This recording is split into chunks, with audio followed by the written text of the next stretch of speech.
Hello, my name's Elijah, but I go by Eli, and I'm going to be doing a reverse roaming with Rhoda, where instead of Dr. Rhoda asking questions, it's the students asking him questions. Enjoy this segment. We are going to have our first person to come up and ask a question to Dr. Rhoda. What is your question for Dr. Rhoda? Hi, Dr. Rhoda. Hi, how are you? I'm good. How are you? I'm doing great. So, my question is, what is the biggest complaint you've had, and what was it about? The biggest complaint that I've had, I'd say probably one of the biggest complaints I've had would be, I think I get them throughout the year, is when we have some issues where parents and a principal do not see eye to eye when it comes to maybe a discipline that happened with a student in the school. And so they'll call me or they'll call Mr. Farley, and we'll all try to work that out together. But I would say that's the theme. The other theme would be whether I call a delay or a closing, or I don't call a delay or a closing on one of those snow days type days.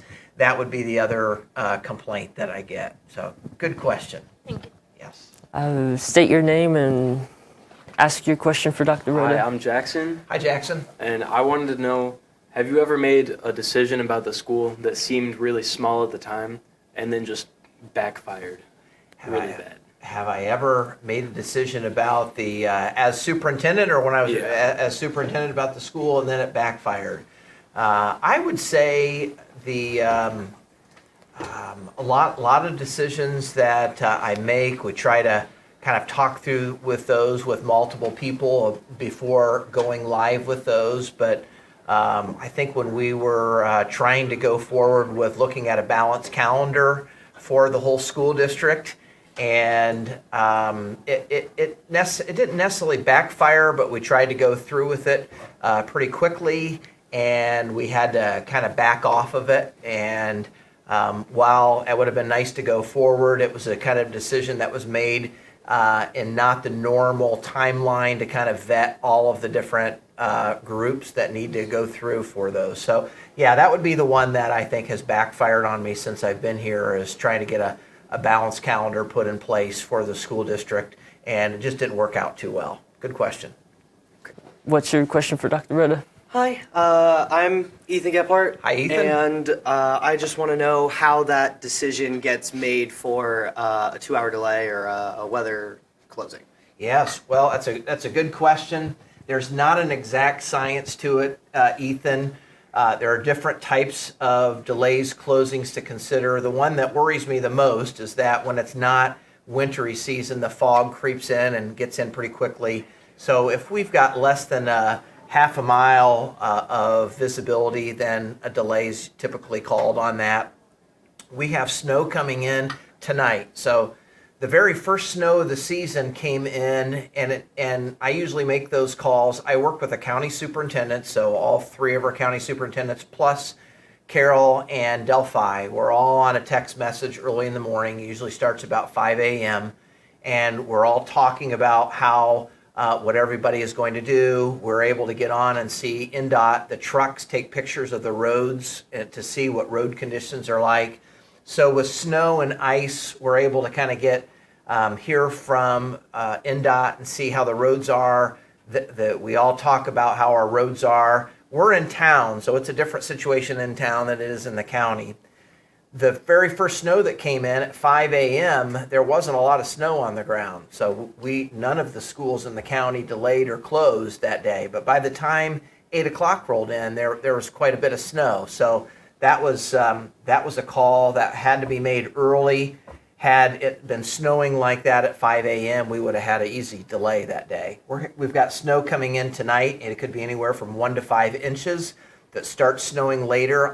We all like to make a call in the evening, so we give you guys an opportunity to know, give parents an opportunity to know so that they can make arrangements for the next day. So it just depends on when the snow comes down. We try not to make a decision until it actually hits, because sometimes it can be predicted and not hit. We don't want to close school. I do not like 2-hour delays because kids can't get breakfast on 2-hour delays. So I don't like making those, but I know that there are times that we have to do that. So that's now the cold. It usually needs to be double-digit wind chill in order to. So I'm talking 15 to 20 below before we make a call on a delay or a closing. A lot of times with wind chill, it might be 15 below at 8 o'clock and it still is at 10. So it really doesn't help with making a delay on that day. So usually on wind chill, for the most part, it's either you go or you don't. And that wind chill, I use the National Weather Service to be able to, I have a chart to show the actual temperature and the wind chill and how long kids can be out before frostbite. And so we've got about a timeline of about 30 minutes. So there's a lot of factors that go into it, and it's not an exact science. And kind of there's sometimes you get burned on it, but it's always trying to make a decision for kid safety. So thank you for your question. Hi, my name is Ariel Cruz, and Hi, Ariel. As somebody in the education department, you are promised to give us, when we graduate, an interview. Right. What made you set up that organization into play? Well, Center Grove was doing something at the end of the year where they had all of their graduates. They would give them some guarantees and kind of make a big deal about it, because we get excited when kids want to go into education, especially public education. So we kind of thought about what could we do here. Usually in education, you'll hear any teacher say that what we do is usually we beg for it, we borrow it, or we steal it. So, but we always give credit for it. So I got that idea from Center Grove. They gave me the idea for it. And so we thought, what could be our guarantees here?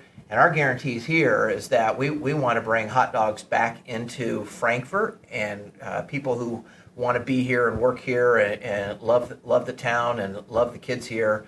And so, we wanted to at least guarantee an interview. I can't guarantee a job because maybe nothing's open, but I can at least guarantee an interview.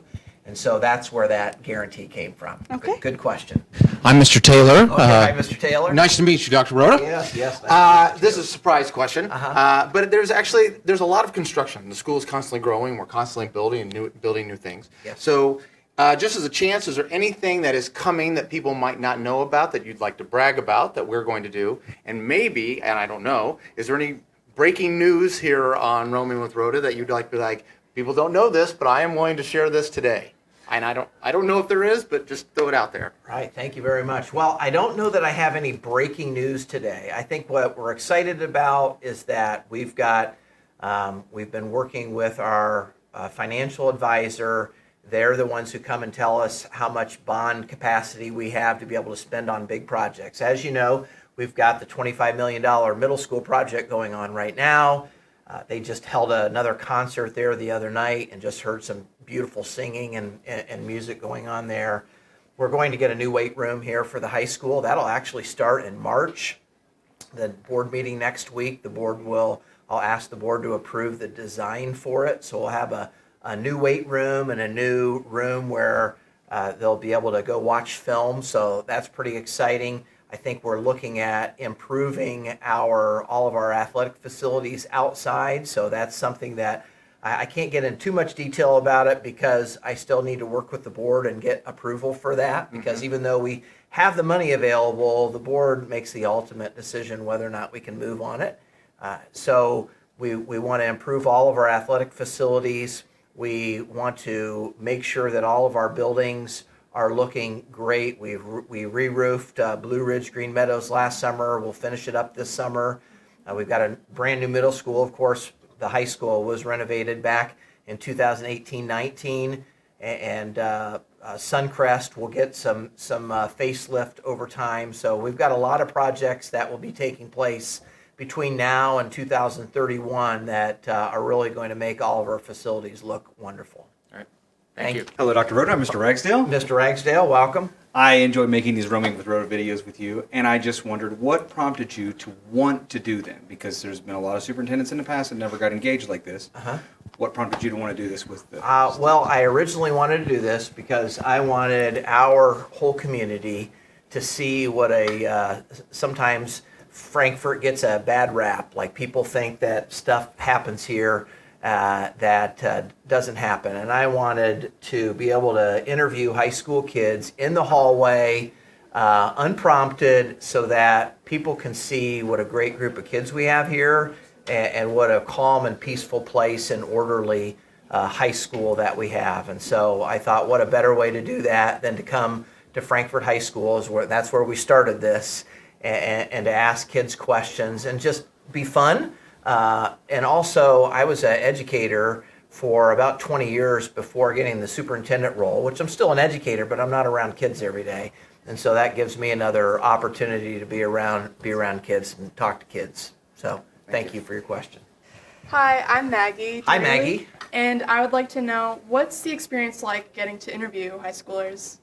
The experience to interview high schoolers, well, it's kind of interesting. I was just saying, now that people know that I come and do this once a month, 2 girls were talking before I came down here, and one took off, and I think she thought that I was going to ask her a question, but then I went by another group of guys on the corner, and they're like, hey, can we get an interview today? Can we talk? So it's exciting. It's nice to be able to do that. I was an elementary principal for 18 years. I knew every kid's name in the school. They all knew me.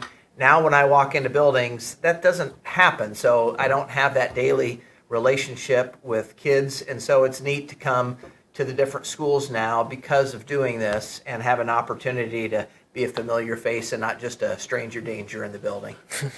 I am Xander Ford. Hi, Xander. Nice to meet you. Yes, nice to meet you. My question is, it's a nationwide thing of teachers in their budgets, a big controversial thing, them being, paid. Most people agree not what they're working for. Right. They're not yes. making how much they think they should, and how much I agree. Yep. They're not making as much as they should. How do you feel about that? And do you have any plans to remedy this? Right. In any way? Well, thank you for that question. I appreciate it. Our state legislature and governor, well, first of all, our state budget, K-12 education is 50% of the budget. And there were a lot of programs across the state that got cut this year. K-12 schools were given 2% increase. So that 2% increase, there are a couple things that happen. We want to give our teachers as much as we can, but we only can get what we get in, and that 2% is multiplied times the number of kids in the district. We lost 120 kids this year, and that's not people graduating. Actually, 120 people who were here in May and didn't come back in August. So if you multiply 120 kids times $7,600, which is about what you get per kid, that's a lot of money that we lost. That could be going towards teacher pay. Yeah. So how do we remedy that? Well, Mr. Taylor asked a question about facilities. We've got to be the best at everything so that we keep kids and we attract kids here.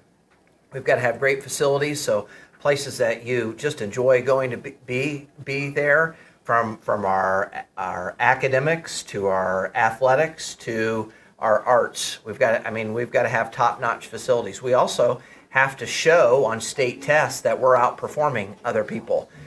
People that when we're a district with high poverty, and in high poverty districts, people often make the excuse that we can't meet the requirements, but we can exceed it. So we've got to be able to have our athletics, our arts, and our academics far exceeding everybody else in great facilities, because we lost 120 kids. Yeah. And that 2% increase that we got only went to paying for textbooks for all of you. You get free textbooks, so that's a great thing, but that 2% couldn't even be used for salary increases. So we're, on one respect, we can control who comes to school here and attract and retain. We don't have any control over what percentage increase that we get from our governor and our state legislature. That's why we're in a democracy, and it's important for kids to understand, as well as adults, that it's important to talk to your state legislature and our Senate, right? Mark Ginda is our local representative, and our state senator is Brian Buchanan. It's important even as kids to say, hey, we feel like it's important that teachers get very good pay raises. So it's important to be a voice for that. That's why we live in a beautiful nation where we can say that, right? For the people, by the people. Good question. Do you have a question? Yeah, I today, do Eli? have a question. What improvements would you like to see here at FHS? At FHS, it kind of piggybacks on Mr. Taylor's question. I would like to see all of our facilities, our athletic facilities, renovated. That's from our football, track, baseball, softball. So I'd like to see all of that renovated. Even our gym in Case Arena, we need to replace our bleachers. So I would like to see all of that renovated. And I think that's the big piece that didn't get touched during the big renovation that took place in 2019. So in 2019, the whole academic part of the building got renovated. So I want to make sure I say that because, oh gosh, you're just for sports. No, in 2019, this whole inside of the building got renovated, and the academic part, the arts part. So I'd like to see the athletic part get so it matches the rest of the building here and looks top notch for all of you guys. Sounds like good plans for this school. All right, thank you, Eli. Well, that was Roman with Rhoda. Thanks for Dr. Rhoda having me do this with him, and we'll see you next time. And we had a great time, Eli, so thank you for the idea. It was your idea when you came up to me, so thank you for the idea to come in and have students ask me questions instead of me asking all the questions, so thank you. You're welcome. Okay, hope you enjoyed it.